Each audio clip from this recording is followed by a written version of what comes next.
Hello, Yes, hello, Dr. Simon Munzu. How are you? my countryman, Oh, my yes, country pa. person. Good How evening. are you? I'm fine, Good thank evening. you. Good evening. Yes, Wow, I'm surprised that you chose.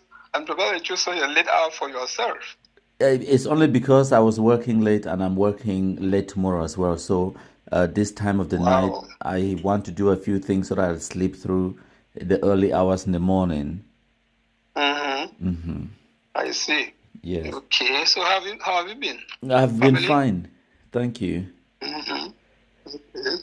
Yeah, so with regards to the video I sent to you, someone sent it to me from Mm-hmm. a YouTube channel, and we got to Mm-hmm. discussing, and I said to him that I believe that some of the things that some of the pronouncements that Dr. Simon Munzu made in 1995, I believe if Mm-hmm. given the opportunity, I'm sure he would make revisions to some of those things because some information would have come to light or something like that. Because I believe that because I have made this mistake myself where at a given point in time, we make decisions and calculations based on information available to us.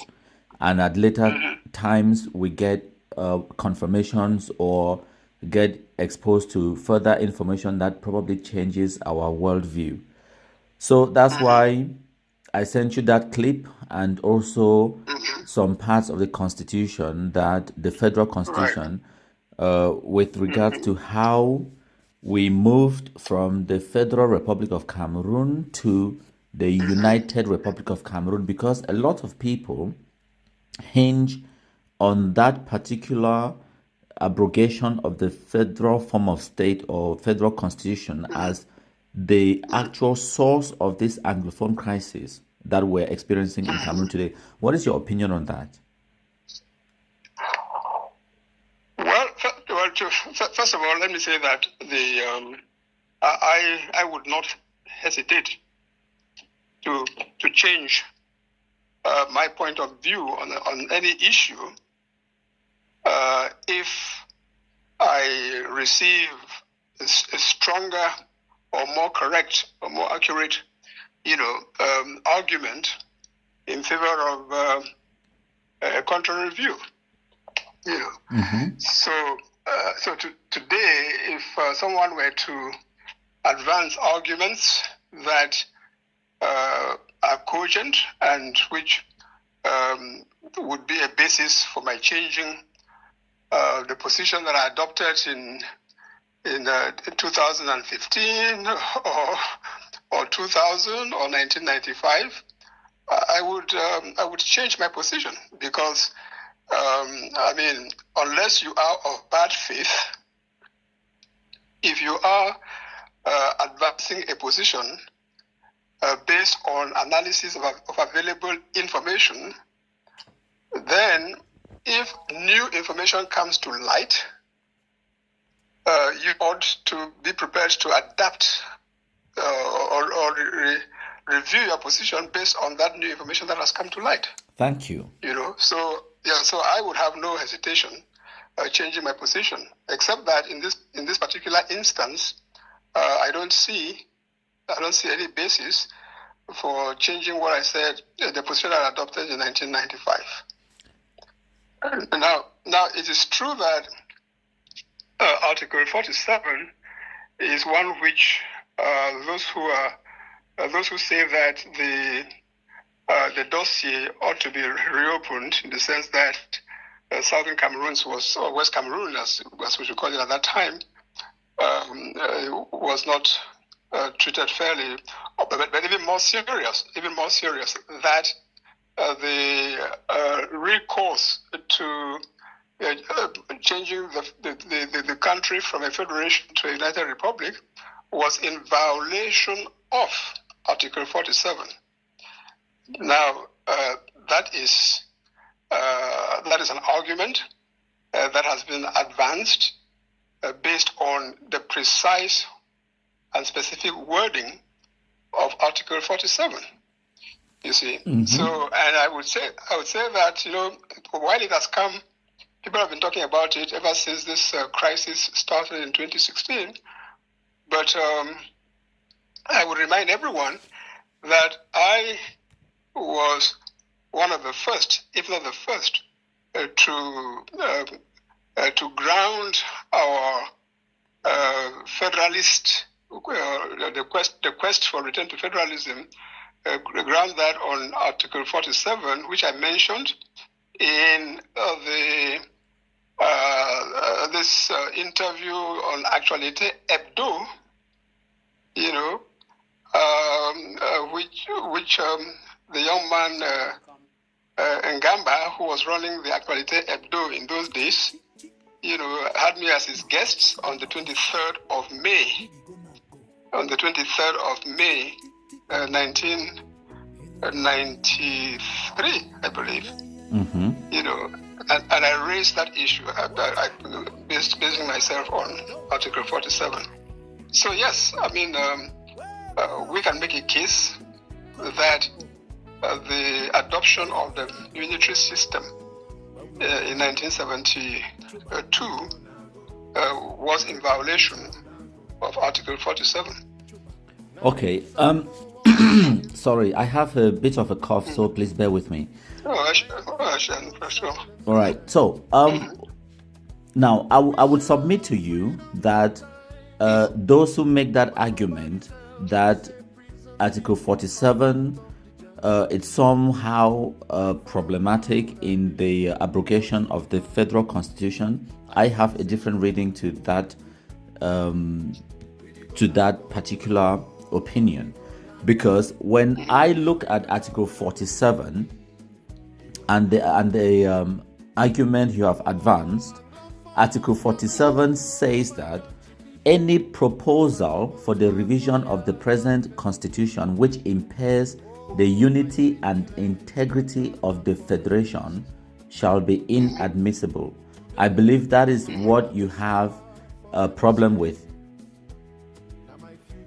Well, not problem. That's what that is what I, and let me say I, but otherwise all Federalists. Right. That is what we base. That's what we base our argument fundamentally on that article of the Constitution. Yes. Okay, fantastic. So, right, in my reading of that statement and that sentence in Article 47, the word federation is not referring to a federal form of government.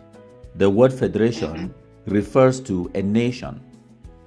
As even in those days, people like John Gofoncha, on several occasions, when I listen to him, because I've done some research on this, he constantly brings up the word federation, not to mean a federal form of government, but to mean the nation. For example, you will hear John Gofoncha refer to President Amadu Ahijo as the father of the federation. Yeah. Yes. So that. I've heard that argument that you're advancing. I mean, I've heard it before from a number of people, and I think, in fact, including you in one of your write-ups, or one of your from some time ago. Yes. So I've heard that. So that precisely titles is where the need for us to engage, dispassionate debates comes up.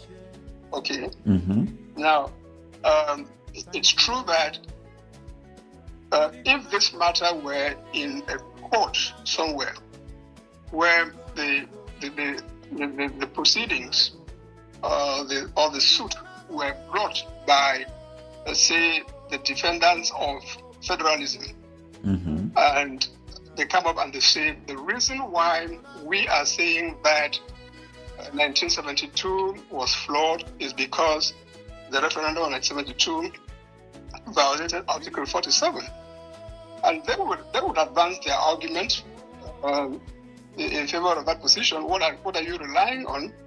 Are you relying on an interpretation, a construction of Article 47? You're asking the judge to accept your interpretation of Article 47. Yep. Now, someone on the other side of the argument, arguing in favor of the validity of the referendum of 1972 would advance their own arguments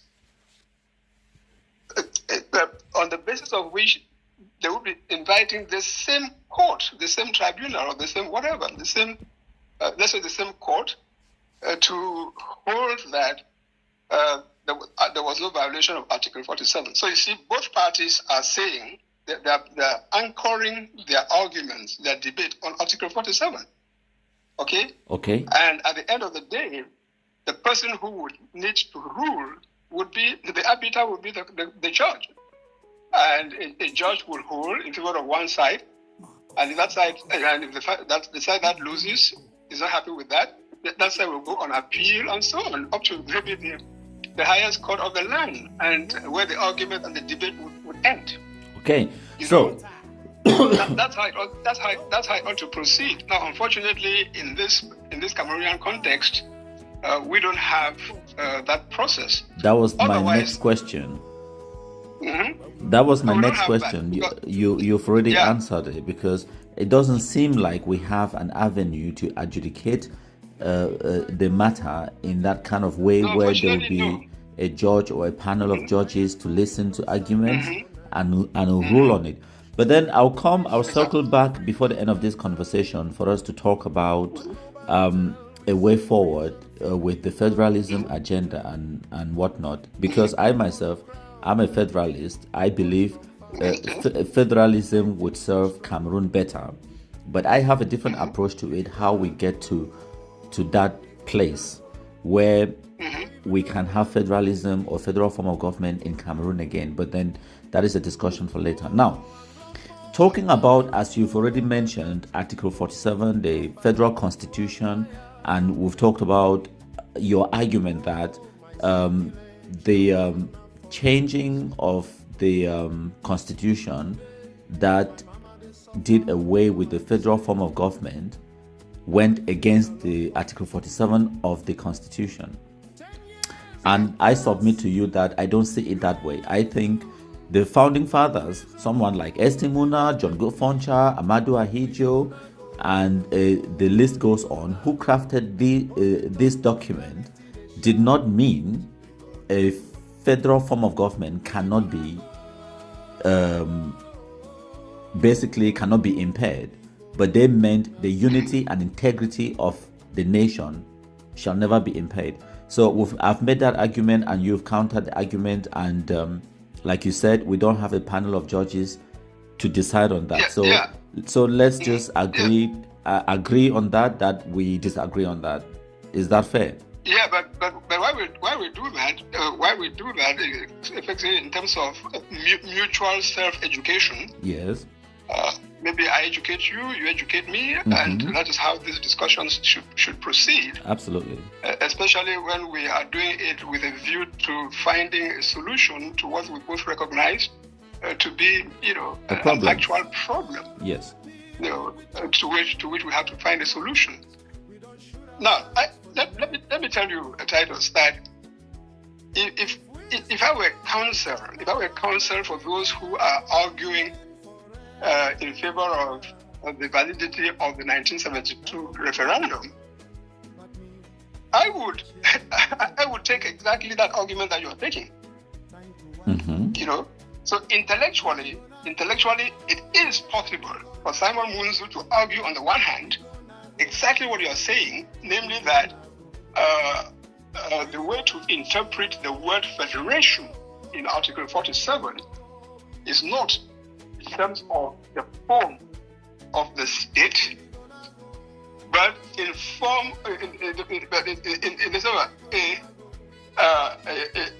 a substitute for they could have said the country or nation. They could have said the nation. You see? Yes. They could have used the word country there. They could have used the word nation there, but they used the word federation. Yes. And I would argue that federation here has the same connotation, was intended to have the same connotation as country, as nation, and so on, rather than from the connotation of the form of the state. That's a feasible argument, and I would respect someone trying to argue in favor of the validity of the 1972 referendum who takes that position. Mm-hmm. But I would also expect, or if I were to be instructed by those who are arguing against the validity of the 1972 referendum, and they were to retain me as their counsel, I can stand before the same court also and argue that if you look at not only Article 47, but everywhere else, there are several other articles of that Constitution where the word federation is used consistently. Okay? Yes. Federation is used not only in Article 47, but it's right across, practically all over the Constitution. So, and that if it wasn't intended, if the vision was not, if it wasn't intended to have the connotation of form of the country, form of the state, then the legislator would easily have used more common words, more direct words like country, nation, state, etc. But the fact that the framers of the Constitution consistently and repeatedly used the word federation, not only in Article 47, but in many other articles of the Constitution, and in the context of the coming together of two territories which expressly agreed in their pre-unification negotiations that they were coming together to form a federation, which is why they called their country that were forming a federal republic. I mean, in all of that, I would invite the judge, the court, to draw the inference that the use of federation there was not just a passing thing, it was linked to, number one, the overall scheme of things, which was the intent of the parties to create a federal system of government. And they went on effectively to create that federal system of government. And they gave that federal system of government the name federation. And so for anyone to come 11 years later and try to change the form that was agreed on and argue that the word referred to country as opposed to form of the state, no, I would invite the judge not to take that, because the pre-unification, the discussions between Ahidjo for the Republic of Cameroon, Foncha for Southern Cameroons, with a view to the coming together of these territories, were very explicit. There's no doubt about that. Very explicit. We are coming together on the understanding that we are going to create a federation. And they went on to give substance to this understanding in the very first article of the Federal Constitution. The Federal Republic of Cameroon shall be, etc. So what they were creating was a country that, according to their understanding, and in order precisely to protect both territories and give them the ground for confidence and all of that, they said we are creating a federation, meaning a country, a state, a territory, a nation whose system of government will be federal. Okay? Understood. So, and that's what they concluded. Okay. So for someone to come 11 years later and change that, and for us to say that, no, this was this was not fundamental to the form of the state. No. Okay. So the argument, therefore, is that there was a specific prohibition, or rather, the argument is that Article 47 is supposed to be taken as being a specific prohibition to change the form of the state, because there is no better way, there's no greater way, because the word that is used is impair. What was the other one again? The unity and integrity. The unity and integrity. Exactly, the unity and integrity. There is no greater way to impair the integrity of a federation than from abolishing the federation. You see?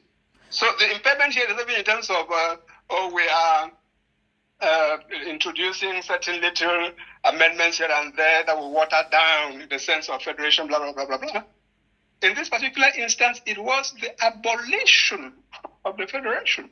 There can be no higher degree of impairment of integrity of a federation than to abolish the federation. Okay. Thank you, Dr. Simon Munzu, for making that point abundantly clear. I still don't see how that word federation is, and I totally understand your argument. And like you said, in a court or a panel of judges listening to the case, if you were a legal counsel, I totally understand how you would make that argument and why you would make that argument. But I believe if that were to face the test of a panel of judges, I believe they would go with the that is my opinion. They will go with the interpretation. You're perfectly right, Titus. You're perfectly right. But as you said, that is just your opinion. Yes, that's why I specifically say that's my opinion. You see, absolutely, and that's why the problem we actually have in Cameroon is that neither at the domestic level nor at the international level do we have an opportunity for this matter to be adjudicated. Mm-hmm. You know, so on the one hand, if you were to take it down the path of adjudication, you need an adjudicator, you need a court, you need a tribunal, domestic or international. Unfortunately, we don't have it. So that's the arena of adjudication, so following the judicial process. Because regardless of how the argument goes, if we were to have a sitting of Cameroonians, for example, let us say a national conference of Cameroonians, and in front of the 1,000 delegates or 2,000 delegates or whatever, you stand up and make your argument on this, and I stand up and make my argument on this. Mm-hmm. The matter is put to a vote by the delegates to that conference, and if my point of view gets the assent of the majority of delegates, it wins. If yours does, it wins. So for that, from the political standpoint, that national sitting, that gathering, becomes, takes the place, if you like, of a court in the case of adjudication. But what bedevils this whole thing and therefore leaves us in all this academic argument back and forth, panel discussions on television, each person trying to give their own interpretation and so on and so forth. Mm-hmm. The devil in all of that is the fact that at the end of the day, there is no adjudicator. Neither at the adjudication level nor at the political level do we have an arbiter. That's it. Yes, and that's the bane of our country. Mm-hmm. Okay, thank you so much, Dr. Simon Munzu. Now, as you've talked a lot about a few things, including the Constitution and how the laws were made, and you've referenced to the referendum a couple of times, and that's one of the questions that I wanted to ask. because a lot of people, including yourself, make the argument and emphasize so much on the referendum, which I don't think was actually a big deal, was not actually the big deal. But now, before we even go to the referendum, I wanted to ask, for the purpose of education, if you can educate us on how in a country like ours, how laws are made. For example, the federal constitution or the unitary constitution, the process of making the laws from inception to finalizing it and becoming the law of the land. Well, I would tell you that there is no ideal law or legal process that is good for all countries in the world, or for that matter, that is good at all times of human history, including in a specific country. Within a specific country, a law that was adopted, let us say, 20 years ago by one generation, or in terms of in generational terms, let me say 30 years ago, taking a generation.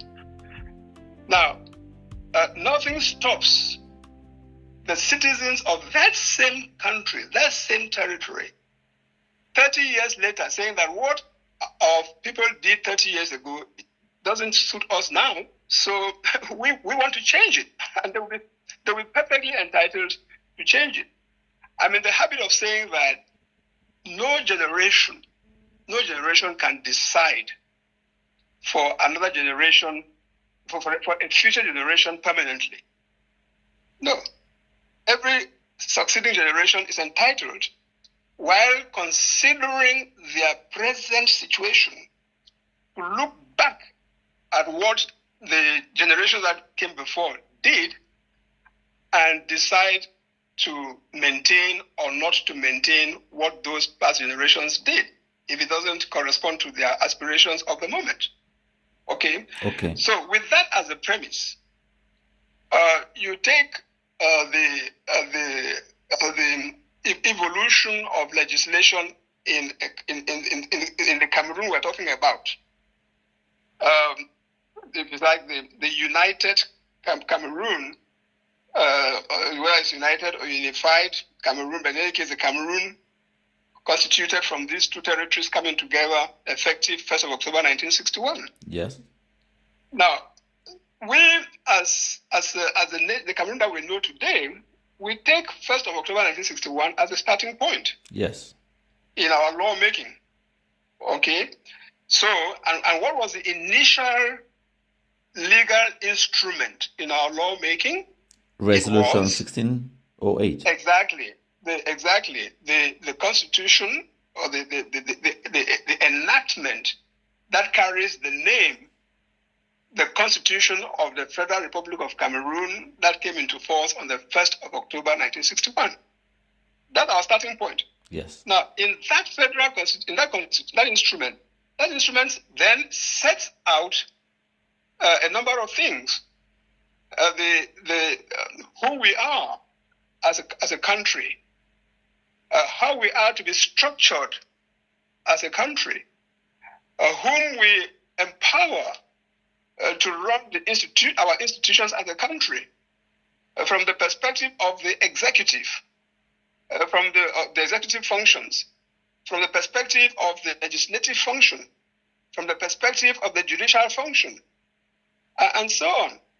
And when these people whom we are giving this authority decide to exercise it through enactments, are those enactments to be submitted to any further examination, approval, and so on and so forth? If we say yes, then we have provisions in the Constitution which say so.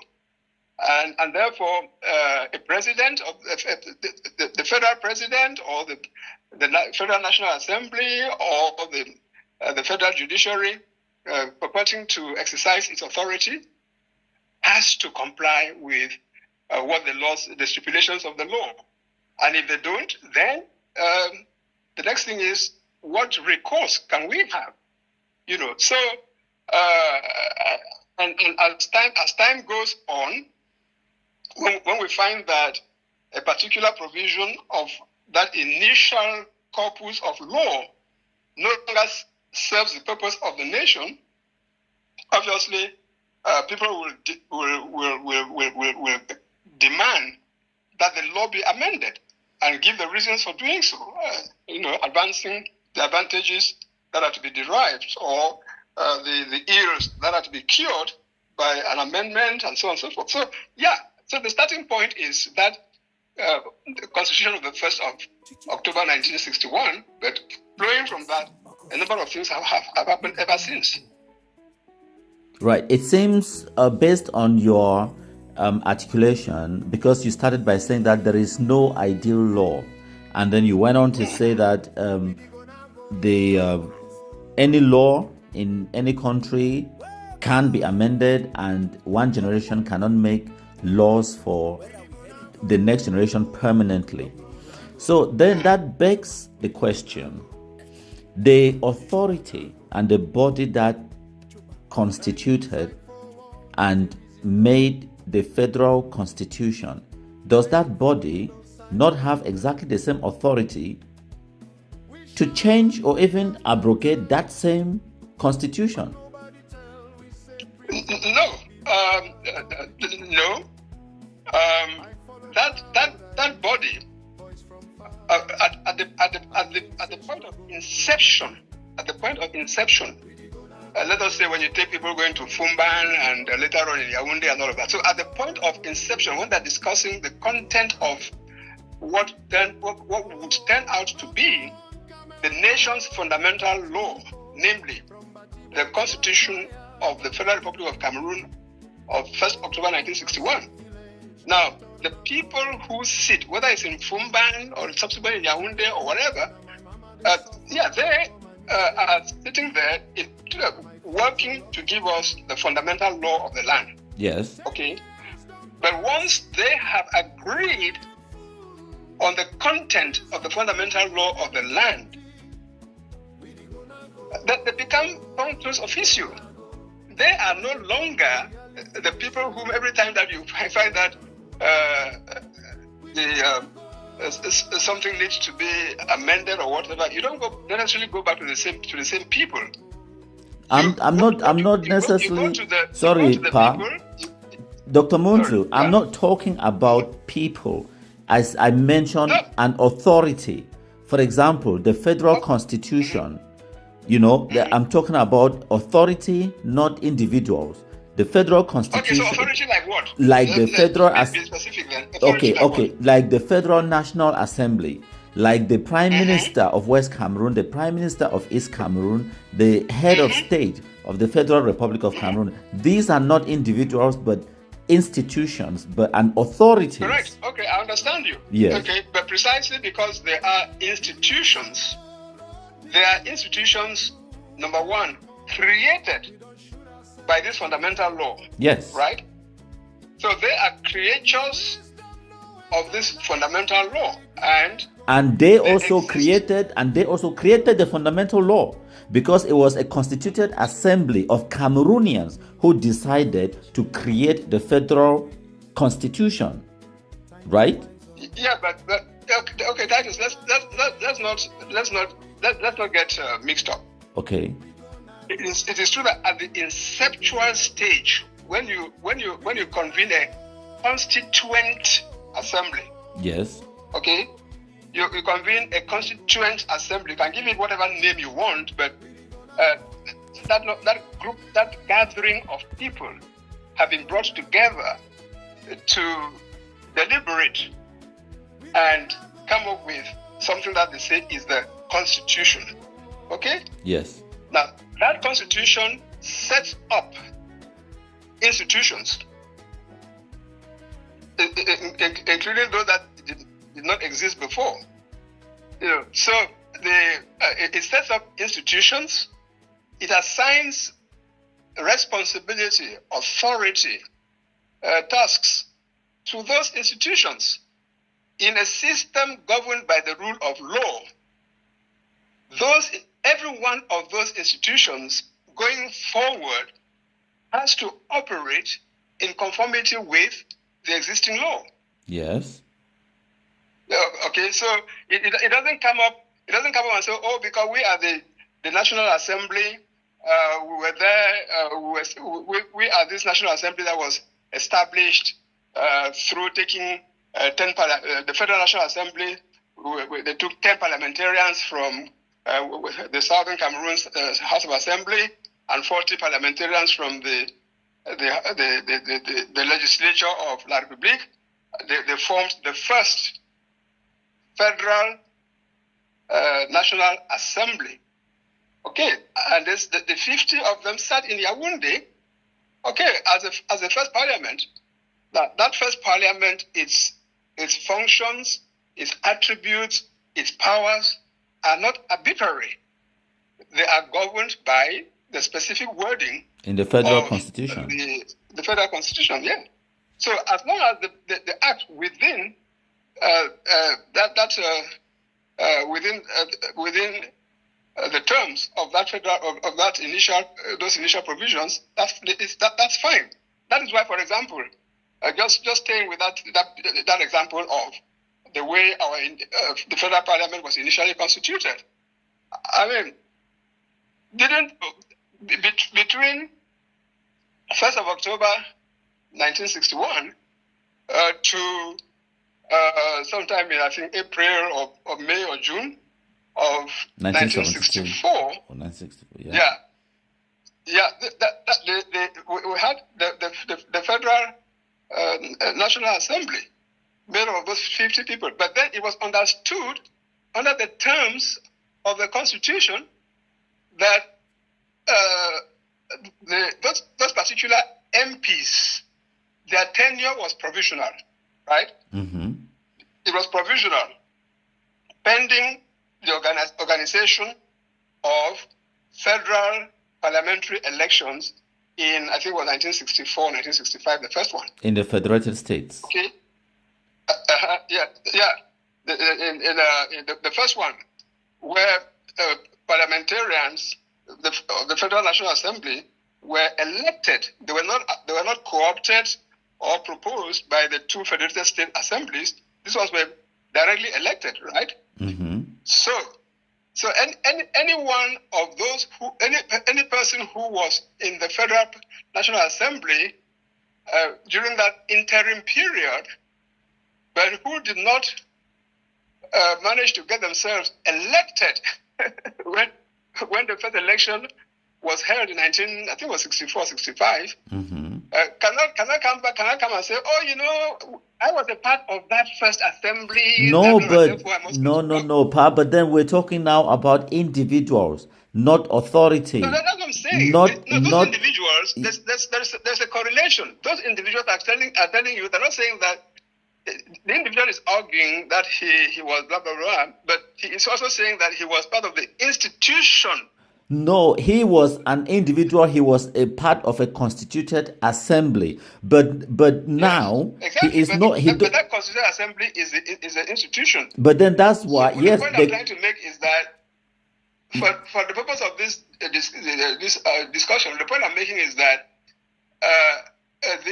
that person was part of an institution. Yes. Namely, the initial parliament. Yes. But he's no longer a member. If that person manages to get themselves elected, yeah, he remains a part of the institution. Exactly. But if he does not get himself elected, he cannot say that I was a member of the National Assembly and you guys starting from 1965 going forward are the National Assembly, so I must continue to be in the National Assembly. No, of course not. He'll be told that, listen, according to the rules that were adopted under the Constitution, your mandate ended in 1964. You should have sought another mandate. If you didn't get it, too bad. You leave. Yes. You stay in your home. No, I totally understand that. Why I was asking, like I said, it was for educational purposes because there's a lot of misunderstanding and misinformation about the federal constitution and a lot of things that have transpired in Cameroon since the nation was created on the 1st of October 1961. Because, and that's why I'm asking, because a constituted assembly, as you've mentioned, or a national assembly, or federal in this case, assembled, enacted laws that bind all of us, whether we like it or not, because they were constituted in our name. Yeah, Exactly. sure. So it binds all of us. Now, in a case where, for example, let's take Burkina Faso at the moment, where an individual Traore uses his power of the gun and seizes control of the country, puts the constitution of the country in a shredder and shreds it, and decides now to write a new constitution. So, in this kind of scenario, what would you if we had gone through that, for example, where we had a coup in the country and an individual just takes power by military force and shreds the constitution, an individual, not even a constituted assembly, an individual, and shreds the constitution, what would be the recourse to that, to say that an article of the constitution was not respected, so we should go back to that old constitution, or we would? Oh no! I mean, in this hypothesis, Yes. This hypothesis, there is no constitution. This hypothesis rests upon the setting aside of the constitution, as you just indicated. So we're not in the realm of constitutionality there anymore.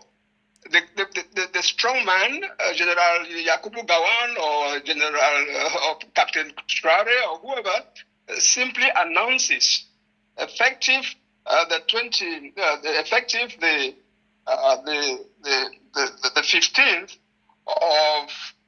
of February 2026. I am setting aside the constitution. The parliament is dissolved. The president is destitute, and so on. So that hypothesis, that scenario, in fact, is one of explicit denial or suspension or setting aside of the rule of law. Okay? Okay. The only thing that this person is working on is the power of the gun. Now, after they have used the power of the gun and proclaim themselves this and they proclaim themselves that, they may then later on come to the point where, as happened repeatedly in Nigeria with the succession of coup d'etat, there comes a point where they say, okay, we are now, we think that the time has come for us to once again return to a system that is governed by a constitution. And they will then launch a new process, or launch a process for the adoption of a new constitution. Thank you so much. In the meantime, that their revolution, that their coup d'etat is not working on the basis of the rule of law. No, it's a rule of force. Understood, and thank you for that. I just wanted to make because I'm recording this conversation to hopefully help educate one or two other people, because it would not serve much of a purpose if it's just me and you having a discussion in a bar. Yes. No, I mean, that's why my stance or my contribution has always been in terms of educating. I mean, we need to discuss, we need to talk, we need to educate without presuming that one knows it all. But on the other hand, what irks me about the Cameroon situation is that on the one hand, I don't want to presume that I know it all, and I don't presume that I know it all. But on the other hand, it is so offensive for people who don't even know what you are talking about. In other words, the subject matter. To just, because they have access to a keyboard, on their telephone or their computer, they just heap insults at you. You don't just that doesn't take us anywhere. It And doesn't. in fact, to my utter horror, that unfortunately is where Cameroon is right now. Anglophone and Francophone, young and old. Absolutely. You know, how can we be in a society where people no longer have a sense of this person is an authority on this? If you want to dispute him or her, bring your own arguments. But without arguments, you just quickly resort to insult. Yeah. Oh, that's just anecdotes. Oh, Pafonja said this. Oh, Pamuna did that. it's not even that. That's not even the worst of it. The worst of it is they conclude, oh, you don't chop sardine. Yes. They don't pay you. Yeah. They don't pay you. How many times have I not read that said about me? Yes. And incidentally, in my case, they don't pay you, of course. Depending upon the subject matter and the arguments that are advanced, you find the supporters of the establishment, painting me as an opposant, if not a terrorist. And then I would never ever consider you. Find the separatists and all of that. Just because you are trying to be objective, yes. You are trying to say, listen, let's not be emotional about this. Mm-hmm. Because as you and I were saying at the beginning, if ever there were to be an opportunity to take these matters for adjudication, whether judicial or political, along the lines that I espoused earlier, mm-hmm. It is not emotion that is going to get you to win the argument in front of the adjudicator. But that's how will be expecting. That's how our people operate. Our people operate by emotions. For example, getting angry and shouting and acting up. They believe they are making the better argument. And I could even give you examples. For example, I've seen people who have immigration cases and immigration hearing cases here, and they think if they go and scream and cry and roll on the floor, then they yes.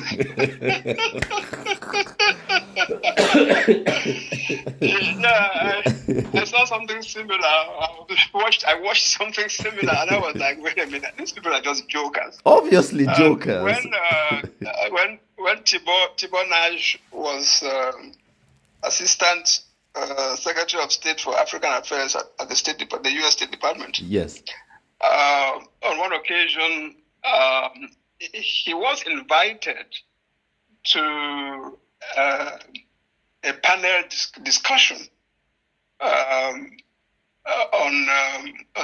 the policies in Africa in general. It wasn't even specifically Cameroon. Yes, and I think some of our Anglophone people were there, including Cameroonian separatists. Yes, separatists went to that meeting in Washington. I have the video.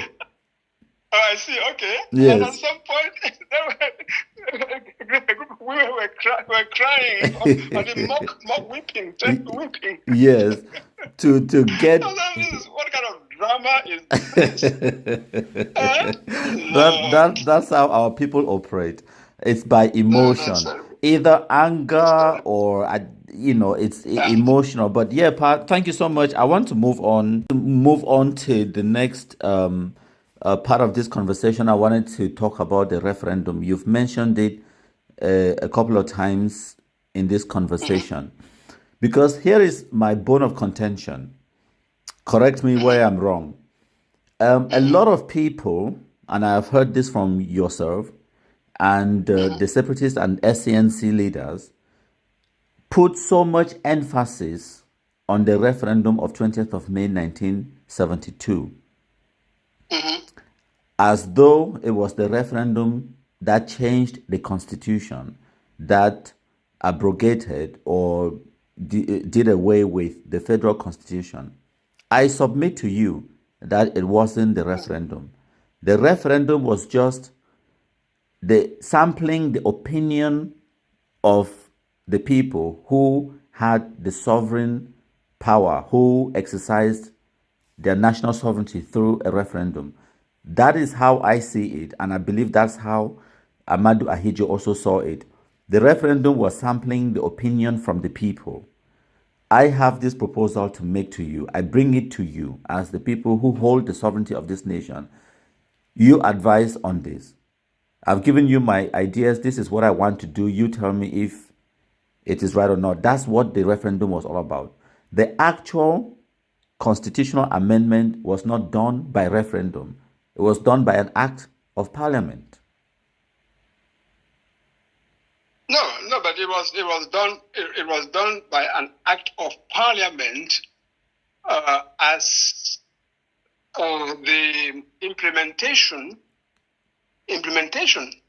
of the quote unquote the will wishes of the people as expressed at the referendum. So the 1972 law, I think, was 2nd of July or so, that was adopted to introduce the United Republic, the unitary state constitution. Yeah, it was the implementation of the outcome of the referendum. If the referendum had gone, if at the referendum conducted justly, fairly, and so on, the proposition to move from federal to unitary had been lost. Mm-hmm. Had been lost. That would have been the end of the matter. There wouldn't have been not necessarily a new constitution. I beg. No, that would have been the end of I the matter. beg to differ. For that moment, Yes. You could go down. You can come back 1 year later, 5 years later, and repeat the same consultation. But if you lose the decision on the referendum, you cannot, unless you are a dictator. Not necessarily. I beg to differ. Now, let me pose my thesis or my understanding of the Constitution to you, and then you see whether you can reason with me. Because the Constitution did say in Article 2 that national sovereignty lies with the people, and they shall exercise that power either through referendum or through their deputies in the Federal National Assembly. So the deputies at the Federal National Assembly could exercise national sovereignty, not only the people. So if the people had voted and gone against it, the Federal National Assembly could have written a law and still go ahead with it anyways, and it would still be legal. Yes, I mean, but that did not happen, and hearing you bring that up reminds me that, you see, in the federal constitution, there is a whole title. There is a title. I believe it's title 10. 10 Roman 10, entitled "Revision of the Constitution." Okay. Yes. Now that's Article 47. Very, very specific provisions were made governing the process for revising the Constitution. Yes. And I think it was Article 47. Yeah. Article 40. Article 47, in fact, that we're talking about. Yes. Yeah. That Article 47 is devoted to revision of the Constitution. Yes, that's Title 10 that you mentioned. Apart from the opening words, which we all quote, which say that any proposal for the revision of the Constitution, the one that we mentioned earlier. Yes. Yeah, the paragraphs that follow go on to lay down the specific procedure to be followed to revise the Constitution. For the amendment for the revision of the Constitution, for the amendment of the Constitution. Yes. And the critical thing that even above, over and above the first paragraph that talks about impairing the unity and integrity and all of that. Yes. Equally important is, I think, the last but one paragraph. Yes, the fourth which sentence. Which says that proposals for revision shall be adopted. The writing is so small, I'm trying to read.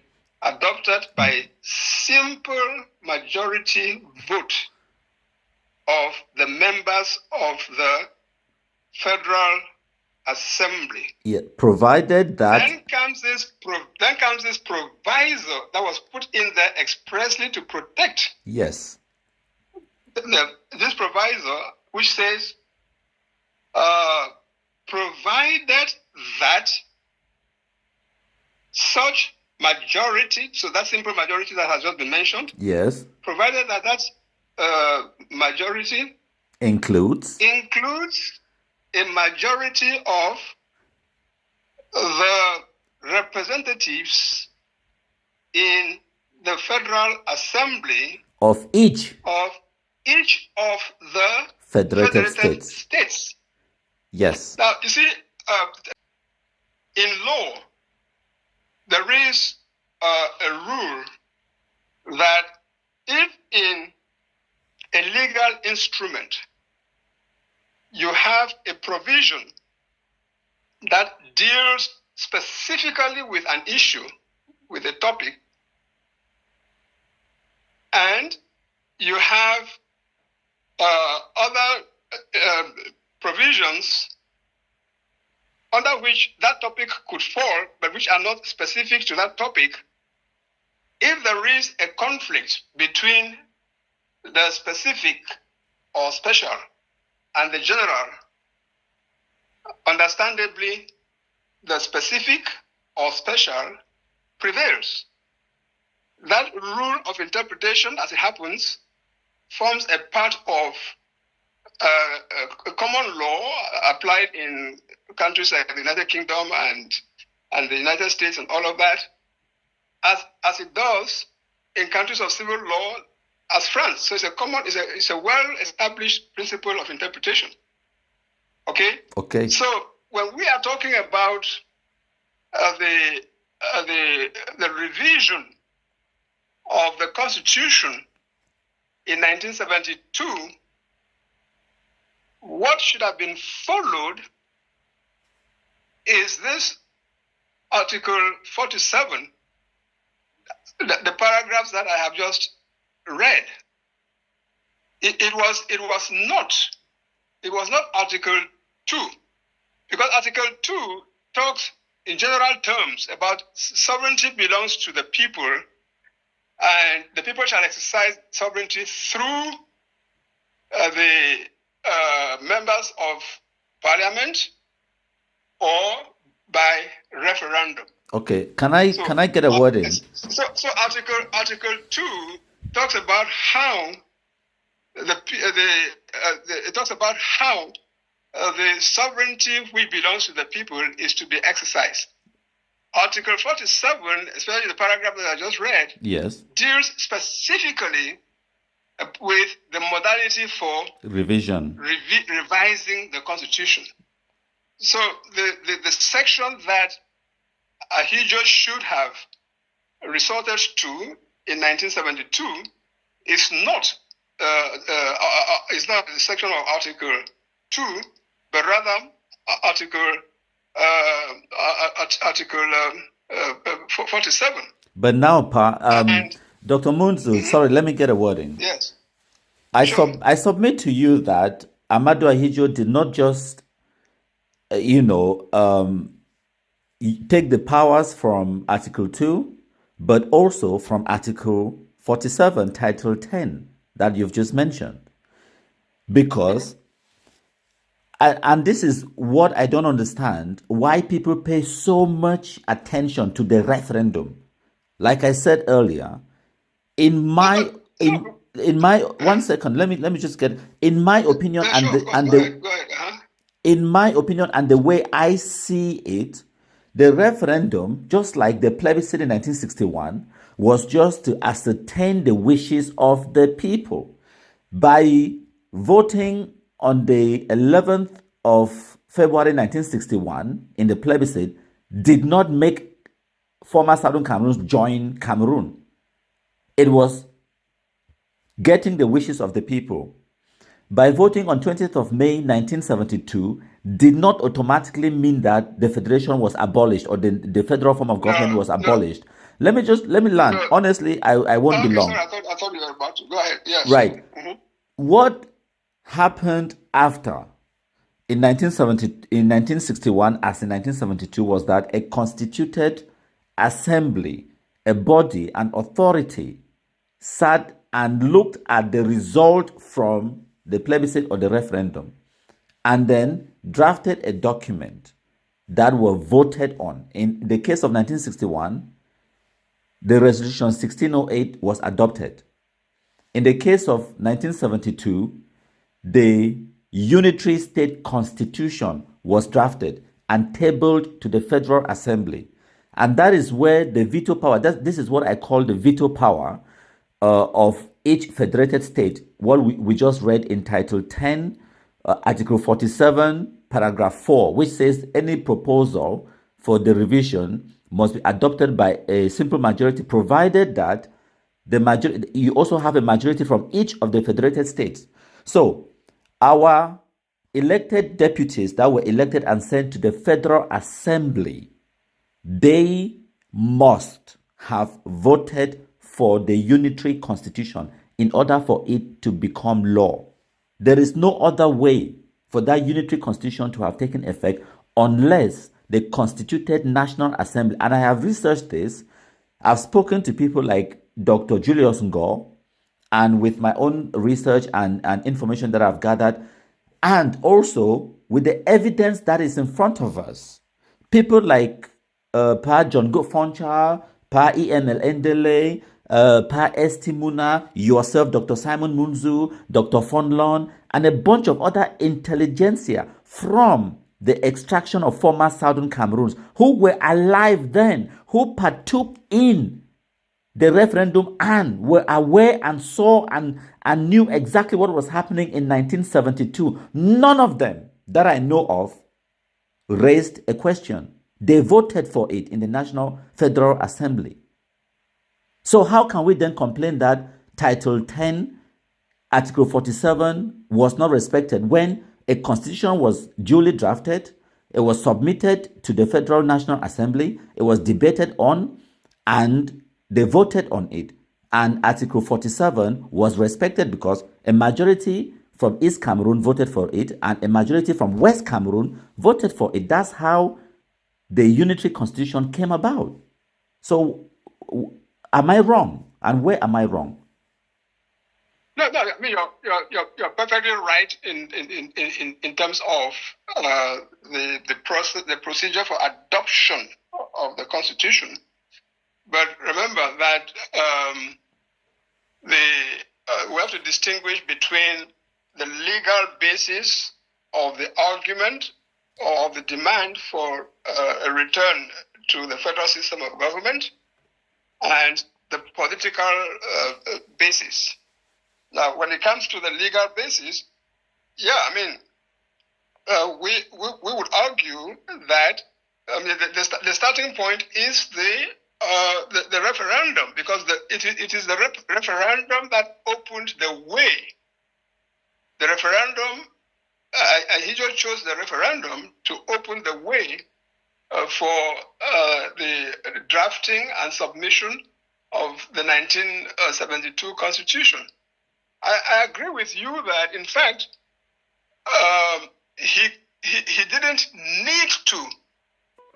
need to resort to the mechanism of referendum. Exactly, and he did it anyways. But then again, people pay too much emphasis on the referendum. What transpired at the Federal National Assembly is what matters. That's what changed the country. Yeah.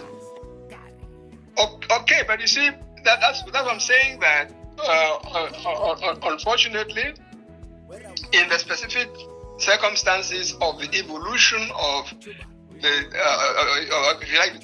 political evolution of Cameroon, there are things that if you and I were to see them only in terms of the legal technicalities and all of that, we miss what has happened. And that's why I was telling you that the fact that one generation, by their behavior,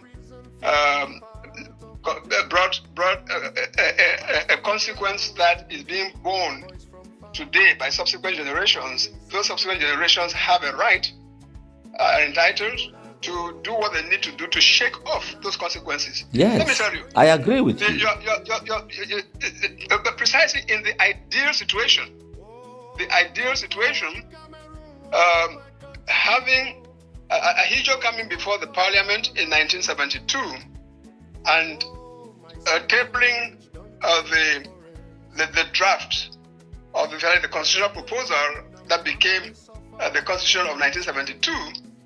Yeah, by virtue of Article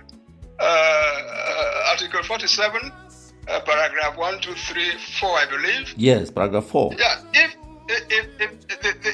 the delegation, the parliamentarians of West Cameroon present in the Federal Assembly on the eve of that debate could have said, no, we are not going to accept that the federation be abolished, be ended, etc. Exactly. And they could have caused and perhaps should have caused an incident, as it were. It doesn't have to be an incident. It doesn't have to be an incident. They just, Dr. Munzu, it doesn't have to be an incident. They were elected members of parliament. They could not be fired. The only authority, the only authority that could remove them was the same authority that put them in those positions. They could have stood their ground and said that. That is where. Okay, that is where you are. That is where I think you are losing sight of the politics of the situation and dwelling only on the legalistics of the situation. Because what was the political reality at the time?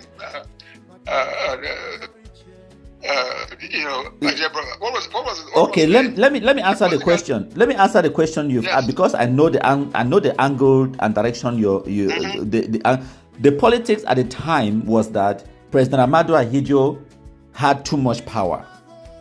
He was the commander-in-chief of the armed forces. He was the head of state. He was the chairman of the only political party that existed that was legal at the time. He had too much power. I understand that. Yes. But then here comes again another question.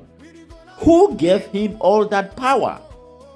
Our people from West Cameroon, John Go Foncha, S.T. Muna, EML Ndele, it wasn't only our people. I agree with you that yes, those people allowed. They didn't give him the power, but they allowed him to grab the power. No, they gave.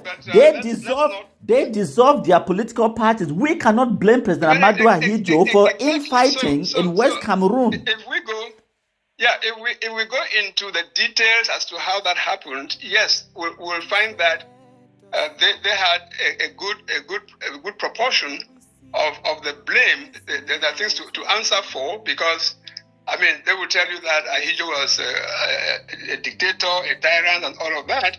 But if they on their part were people who stood on principle, thank you, generally, and said we are going to fight this on principle, yeah, Ahidjo would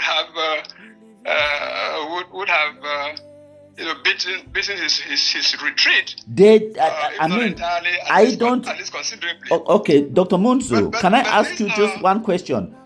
Can you tell me a single instance, just one, a single instance when our leaders from West Cameroon or former Southern Cameroons stood a fight politically? No, there isn't. None that I know of. Thank you. None that I know of. Thank you. None that I know of. But it wasn't for lack of fighters, because if you read the Hansard, so the record of proceedings in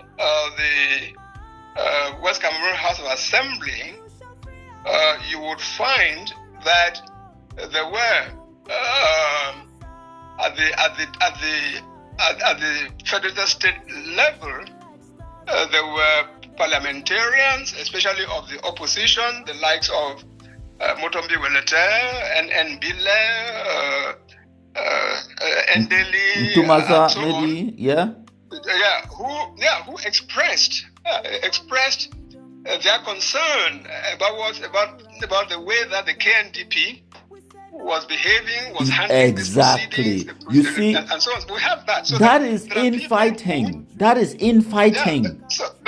Exactly. So there was a lot of infighting. There was a lot of jockeying for position to be Ahijo's favorite. Exactly. Amongst them and so on. So that is one chapter of the story that we would have to write and read without beating about the bush. So no one is saying that what subsequently became the fate of the quote unquote Anglophones was all entirely only to be put at the feet of Madu Ahijo. No, on the contrary, Ahijo, as an astute and tactical politician, it took advantage of what he saw. Thank you. To be all this division amongst Anglophones, those who are coming to backbite each other to him and all of that. He exploited that step by step and very methodically. Thank you. Very Dr. Munzu, I need to pause the recording now, and then we'll move on to the